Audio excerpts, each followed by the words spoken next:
everybody. This is Queer Cinema Catchup's mini episode on Yellowjackets. It's just me, Allison, today, since Joe is not as big of a fan of Yellowjackets as I am. But today I'll be recapping and discussing briefly the third episode of season 3 called It Wants More.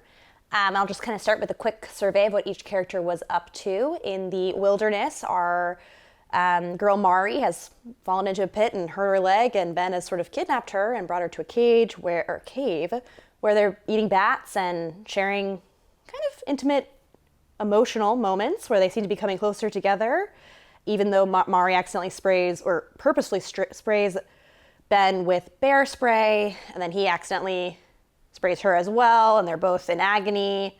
It's her attempt at an escape.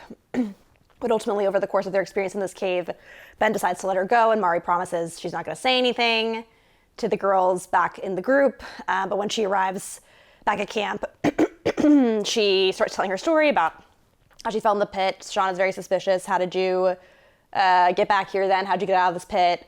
And she immediately reveals that Ben's still alive, and the girls decide to go and search for him, even though there's some perhaps conflict internally for some of the girls because they don't necessarily want to hurt Ben. Is that his name? I think actually it's Coach Scott.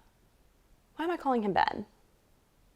Question mark. Is it Ben or Scott? I'm not sure. Okay, so I'll come back to what happens with the group going to look for the coach a little bit later.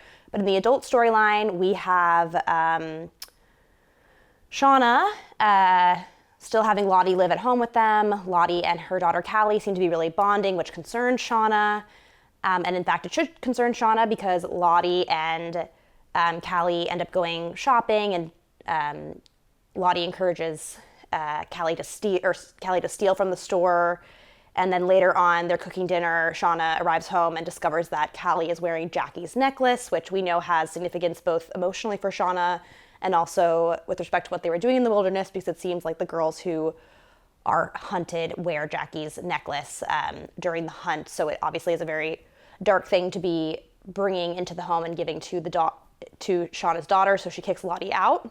And Callie feels frustrated and upset because she really just wants to know what happened out there, and she really wants to be closer to her mom.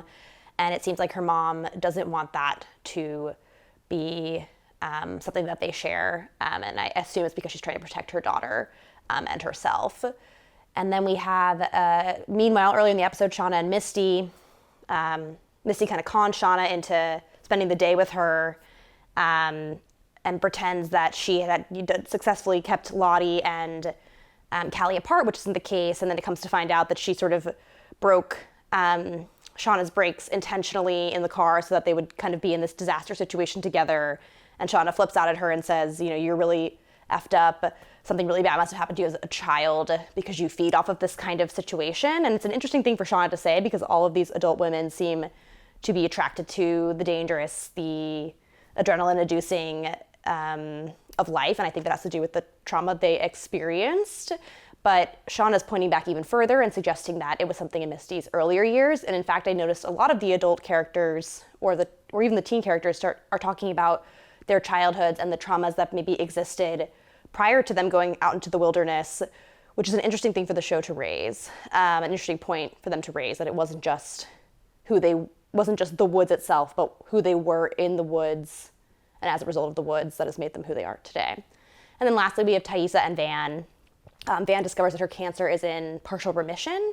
Thaisa interprets this as the wilderness getting what it wanted, or whatever the mysterious it is, getting what it wanted, because they accidentally killed this waiter when they dined and dashed, and the waiter chased after them and had a heart attack. And then this really interesting thing happened that I really want to talk about, which is that they're watching a movie together, or they're watching Pee Wee Herman show together, and then this commercial comes on, and Thaisa sees the no-eyed man that's been haunting her since she was a child in a commercial tied to this ice cream store. And it was really a sad moment because she goes, "Oh my gosh, did you see that? Did you see that?" Van goes, "Yes," and she thinks it has to mean something. Let's go to this ice cream shop and see what it might mean, which to me felt very much like someone who's experienced something traumatic, looking at what haunts them and thinking there must be like a pattern to this. There must be an explanation. There must be some sort of like story I can tell that will make it make sense, when in reality oftentimes there is no story that will make it make sense. And that's kind of playing with the dichotomy between, is there something supernatural happening in this show, or is it all just trauma? And then that kind of is reinforced when they go to the ice cream shop and they sneak in. And I noticed that there was a lot of doubles happening. Like they focused in on an abandoned kid's tricycle. One side had a ribbon hanging off the handle, the other side didn't. They focused on the window, which was half covered with the sign Ozzy's Ice Cream Parlor and half empty, looking out into the glass is broken, looking out into the parking lot. And Van and Thaisa are looking out at it, and then this wolf appears, or this coyote appears with a rabbit in its mouth.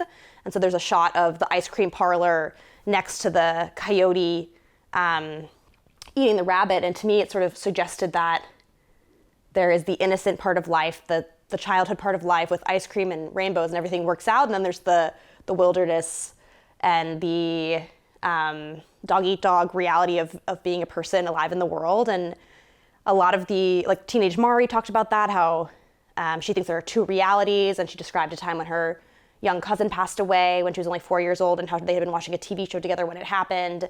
And then Mari went downstairs into the hospital waiting room to wait for her parents and finish the rest of the episode. And she thinks that there are two realities, the good reality and the bad reality constantly existing, and the bad reality is lurking just beneath the surface. And this kind of leads into the very end of the episode where the girls are trying to find the coach. They go into the cave, and three of them end up in an area where there's apparently a gas leak happening, and they all hallucinate different elaborate hallucinations, which perhaps is what's going on in general in this show in a bigger way than we think. And yeah, all of this to say, the episode was much stronger than the first two, and it really made me think about the movie I saw, The TV Glow, which was about two kids who have a close bond, and the bond is forged via their favorite TV show, The Pink Opaque. But they come to find out over the course of the film that they actually are the characters from The Pink Opaque, and that is the real reality, and they must kill themselves in the current reality and bury themselves alive in order to wake up and vanquish the villain who has put them into this mysterious slumber in the film. And I sort of feel like the Yellowjackets is playing with the same idea of what is reality and how is it interconnected to the worst things that have ever happened to us, and how do the stories we tell about it shape our perception of it. And so I don't really know where they're going with this, but I feel like there's going to be a lot of twists and turns, and I think what we're seeing and what's real and what's not might be a lot different than what we think. And yeah, if you have any thoughts about that, please comment, like and subscribe, and listen to our podcast, Queer Cinema Catchup. Thanks so much. Bye.